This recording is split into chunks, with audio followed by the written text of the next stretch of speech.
Hello दोस्तों, नमस्कार। मैं हूं हरीश। आप देख रहे हैं मेरा channel Bharat Darshan with HSB. दोस्तों, फिर से मेरे एक नए ब्लॉग में आपका बहुत बहुत स्वागत है। ये एक रोड वीडियो है। आपको सुहाना सफ़र दिखेगा बूंदी से लेके चित्तौड़गढ़ तक। तो आप इसमें देखेंगे रास्ते का नज़ारा, सुंदर नज़ारे आप रास्ते में देखेंगे। और बहुत गर्मी है। अभी तो मैं गया था बूंदी, और बूंदी से अब मैं जा रहा हूँ चित्तौड़गढ़। तो आपको लेके चलता हूँ चित्तौड़गढ़। और ये देखिए, ये पहुंच गए हम चित्तौड़गढ़। और ये है चित्तौड़गढ़ की बाजार। और एकदम बहुत पुरानी बाजार है चित्तौड़गढ़ का। चित्तौड़गढ़ का इतिहास। चित्तौड़गढ़ भारत के राजस्थान के पश्चिम में स्थित है। चित्तौड़गढ़ शहर बनास की एक सहायक नदी बैराज पर स्थित है। चित्तौड़गढ़ का इतिहास भारत के इतिहास के सबसे मार्मिक अध्यायों में से एक है, क्योंकि यहीं पर राजपूत वीरता का फूल खिलता है और इसकी पवित्र दीवार और खंडहर महल असंख्य धरोहर की वीरता की गाथा बताते हैं। चित्तौड़गढ़ भारत में सत्ता की सबसे ज्यादा लड़ाइयों में से एक था। अपनी मजबूत किलेबंदी के कारण सिसोदिया राजवंश के महान संस्थापक बप्पा रावल ने 8वीं शताब्दी के मध्य में चित्तौड़ को अंतिम सोलंकी राजकुमारी की दहेज के रूप में प्राप्त किया था।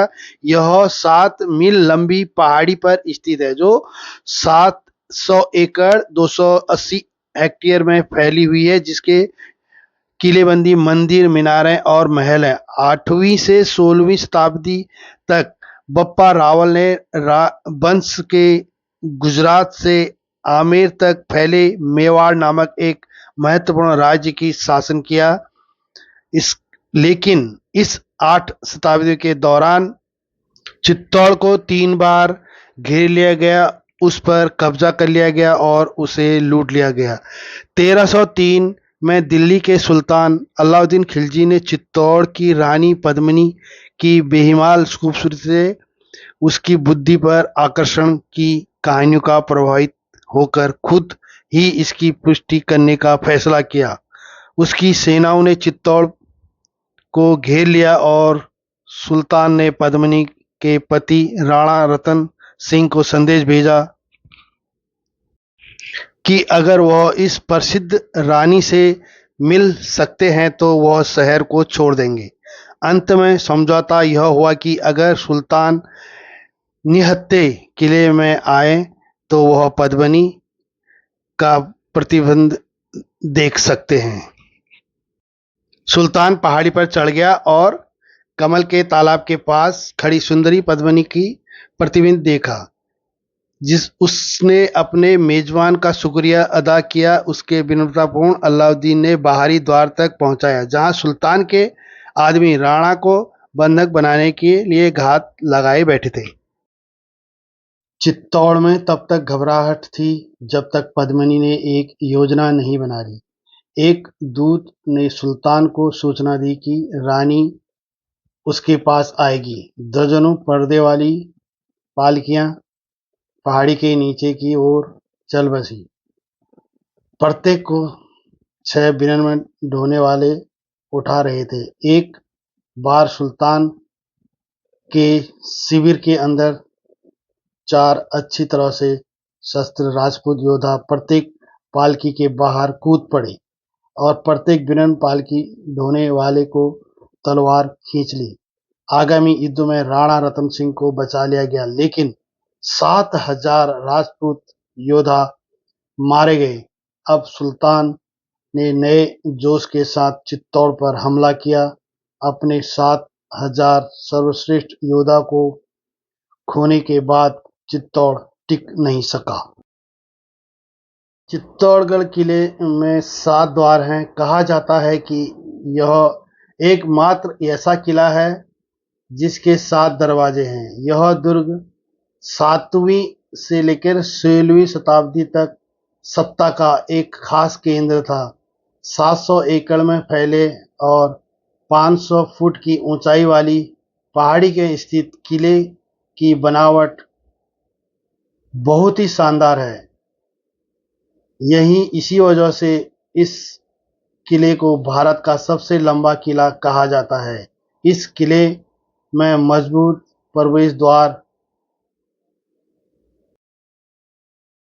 इस किले में मजबूत प्रवेश द्वार, बुर्ज महल, मंदिर और जलाशय हैं जो राजपूत वास्तुकला के उत्कृष्ट नमूने हैं। चित्तौड़गढ़ किला को राजस्थान का गौरव एवं राजस्थान के सभी किलों में से सिरमौर भी कहा जाता है। चित्तौड़गढ़ शहर से किले का एक दृश्य। किले के पश्चिम में कुल 7 द्वार हैं। स्थानीय भाषा में द्वार को पोल कहा जाता है, अर्थात पदन पोल, भैरव पोल, हनुमान पोल, गणेश पोल, जो डाला पोल, लक्ष्मण पोल और मुख्य द्वार जिसका नाम है राम पोल, जो मोटे तौर पर एक मछली के आकार का है। परिधि 13 किमी 8.1 मील है, जिसकी अधिकतम लंबाई 5 किमी 3.1 मील है और यह 700 एकड़ में क्षेत्र में फैला हुआ है। किले तक चूना पत्थर के पुल को पार करने के बाद मैदानों में 1 किलोमीटर से अधिक की कठिन जिगजैग चौड़ाई वाला रोड है। किले के अंतिम प्रवेश तक कुल 7 दरवाजे बनाए गए हैं। इसमें प्रवेश के रास्ते से लेकर अंदर के परिसर तक कई एक इमारतें हैं, जिसकी इतिहासकारों के अनुसार इस किले का निर्माण मौर्य वंशी राजा चित्रांगद मौर्य ने 7वीं शताब्दी में करवाया था और इसे अपने नाम पर चित्रकूट के रूप में बसाया।